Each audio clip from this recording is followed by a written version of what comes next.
আসসালামু আলাইকুম রহমতুল্লাহি ওবরাকাতুহু। আমি doctor Saidur Rahman Sayeed, ECG study and solve and treatment of the heart disease এই গ্রুপের অ্যাডমিন অ্যান্ড ফাউন্ডার। মাদারীপুরবাসীর জন্য চিকিৎসা সেবা এই গ্রুপের অ্যাডমিন অ্যান্ড ফাউন্ডার। আমি রোগী দেখতেছি আসমত আলী খান সেন্ট্রাল হাসপাতাল, মাদারীপুর সদর, মাদারীপুর সদর থানার জাস্ট অপোজিটে। তো আলহামদুলিল্লাহ, যে জন্য লাইভে আসা, উচ্চ রক্তচাপ সাথে ডিসলিপিডিমিয়া, যেটা হাই কোলেস্টেরল, যেটা ভালো চর্বি কমে যাওয়া এবং খারাপ চর্বি বেড়ে যাওয়া।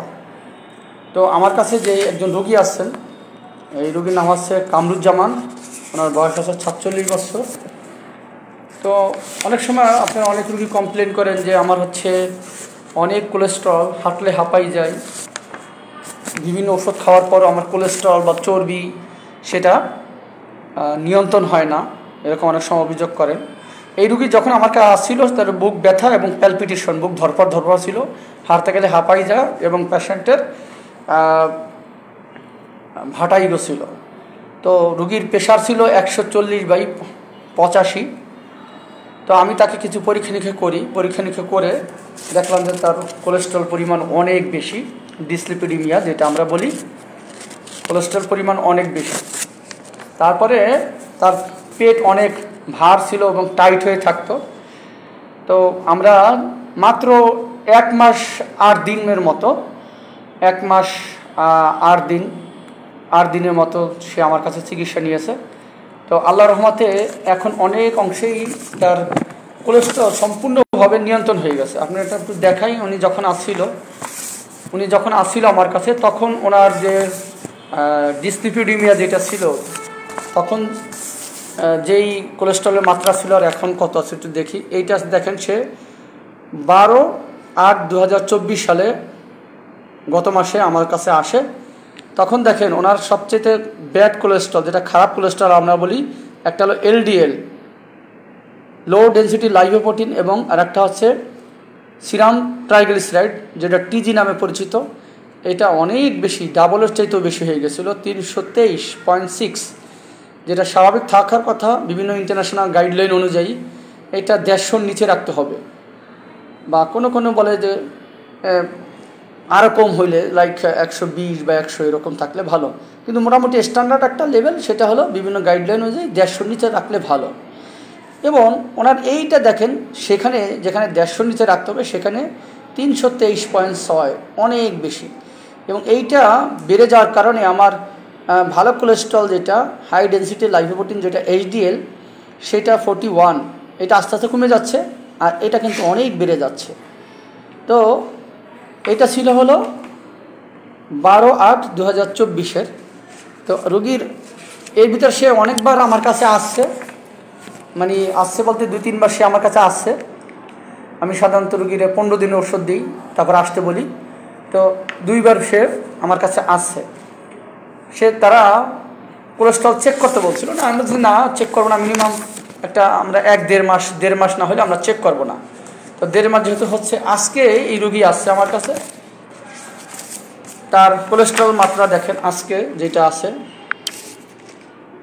তা আলহামদুলিল্লাহ, একই মানুষ, একই মেশিন, একই ল্যাবরেটরিতে টেস্ট হয়েছে। যেটা ছিল সিরাম টিজি অনেক হাই, 100, যেটা 300, আগেরটা যেটা 323.6, সেইটা এখন মাত্র 138.7। এবং দেখেন এইটা কমার সাথে সাথে আমার ভালো কোলেস্ট্রল যেটা, সেটা বেড়ে যাচ্ছে। যেটা আগে ছিল ভালো কোলেস্ট্রল 41, সেটা এখন 47.4। ভালো কোলেস্ট্রল আলহামদুলিল্লাহ এখন বাড়ছে। এবং ওনার খারাপ কোলেস্ট্রল, যেটা ব্যাড কোলেস্ট্রল, সেইটা কমছে। যেটা ছিল 323.6, এখন সেটা আছে 138.7। তো আল্লাহর মতে অনেক অংশেই তার ভালো হয়েছে। এবং তার প্রেশার এখন কন্ট্রোল আছে। তার বুকের ভিতরে যে ধরপড় করতো, সেটাও অনেক অংশে কমে গেছে, আল্লাহর মতে এখন নাই। তো আমরা একটু রুগীকে দেখাই। আসসালামু আলাইকুম রহমতুল্লাহ বরকাতুহু। ওয়ালাইকুম আসসালাম। ভাইজান ভালো আছেন? কামরুজ্জামান ভাই। জি ভালো আছি। তো আপনি যখন আমার কাছে আসেন, তখন যে অবস্থা ছিল, পেটের যে অবস্থা ছিল, এখন কি সেরকম টাইট আছে পেট? তার সাথে নরমাল হয়েছে। নর্মাল হয়েছে না? অনেক নরমাল হয়েছে। মানে বুকে ব্যথা ছিল, এখন বুকে ব্যথা আছে? আগে বুকে ব্যথা মাঝে মধ্যে করতে পারি না। এখন নাই আল্লাহর রহমতে। আপনি হচ্ছে যে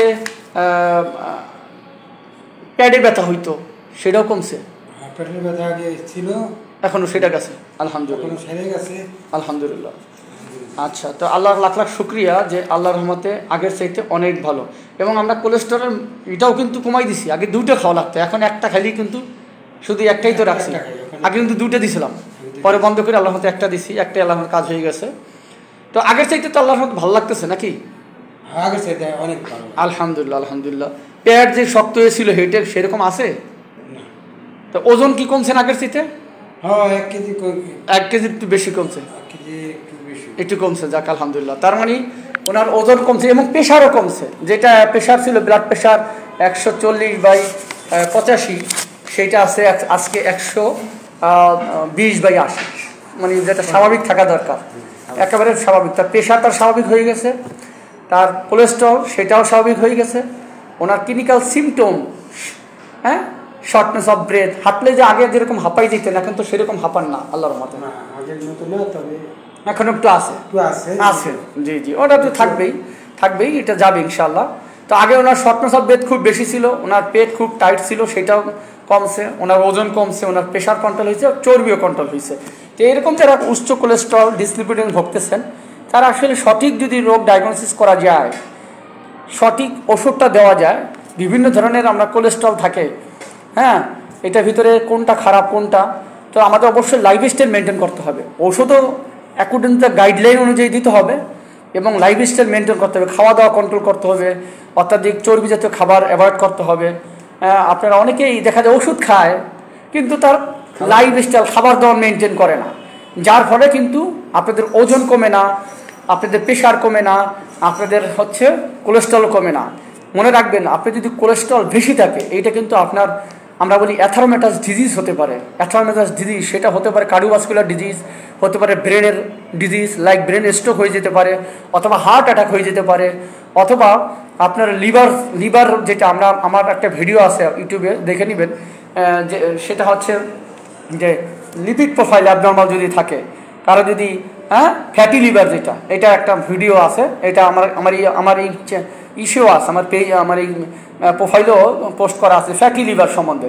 সেখানে আমরা দেখছি যে যদি কারো যে চর্বি যদি বেশি হয়ে যায়, এইটার কারণে কিন্তু আলটিমেটলি তার ফ্যাটি লিভার থেকে আমার লিভার সিরোসিস পর্যন্ত হয়ে যেতে, যেটাকে আমরা বলি ক্যান্সার, লিভারে ক্যান্সার পর্যন্ত হয়ে যেতে পারে। সুতরাং অবশ্যই আমাদের কি সাবধানতা অবলম্বন করতে হবে, নিয়মিত ওষুধ সেবন করতে হবে, লাইফস্টাইল মেনটেন করতে হবে, ওজন কমাতে হবে, অত্যাধিক চর্বি জাতীয় খাবার, অত্যাধিক ঝলসানো খাবার, তামাক দ্রব্য, মদ, এই জাতীয় যারা জিনিস খায় তারা অবশ্যই এটা অ্যাভয়েড করতে হবে। আল্লাহ সুবহানাহু ওয়া তাআলা আমার কামরুজ্জামান ভাইকে পুরোপুরি সুস্থতা দান করুক, এখন যে সমস্যা আছে পুরোপুরি সুস্থতা দান করুক, আর আমাকে সঠিক রোগ ডায়াগনোস করে সঠিক চিকিৎসা দেওয়ার তৌফিক দান করুক।